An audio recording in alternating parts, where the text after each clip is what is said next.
पेशवा राज में ताकतवर रहे फडणवीसों के ब्राह्मण परिवार में 22 जुलाई 1970 को देवेंद्र फडणवीस का जन्म हुआ था। इनके पिता गंगाधर फडणवीस आरएसएस और बीजेपी से जुड़े हुए थे। बचपन से बीजेपी की ओर राजनीतिक रुझान और राष्ट्रीय स्वयंसेवक संघ के विचार फडणवीस में रच बस गए। फडणवीस जब 5 साल के थे तो इमरजेंसी के विरोध में उनके पिता गंगाधर फडणवीस को जेल जाना पड़ा था। फडणवीस के बालमन पर उसका ऐसा प्रभाव पड़ा कि फिर वो उस स्कूल में पढ़ने गए ही नहीं, जिसका नाम इमरजेंसी लगाने वाली प्रधानमंत्री इंदिरा गांधी के नाम पर था।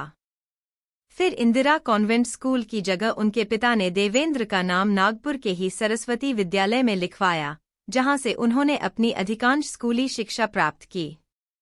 राजनीतिक परिवेश का असर फडणवीस के बालमन पर ही पड़ चुका था। इसीलिए कॉलेज में आते आते फडणवीस राजनीति में बहुत ज्यादा सक्रिय हो गए थे। एक तरफ कानून से लेकर मैनेजमेंट तक की पढ़ाई पर फोकस रखते थे, तो दूसरी तरफ अपने राजनीतिक हुनर को भी चमका रहे थे।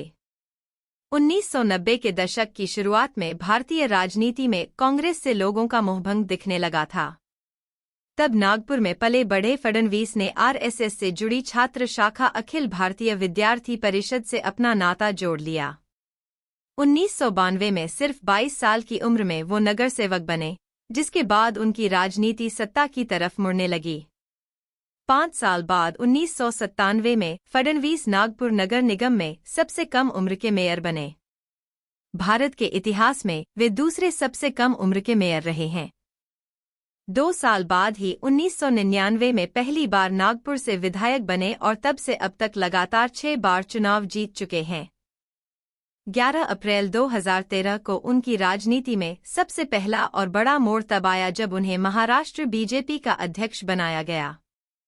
वह पहली बार 2014 में महाराष्ट्र के मुख्यमंत्री चुने गए थे और 1972 में वसंतराव नाइक के बाद अपना कार्यकाल पूरा करने वाले पहले मुख्यमंत्री बन गए और आज फिर से तीसरी बार महाराष्ट्र के मुख्यमंत्री बन गए।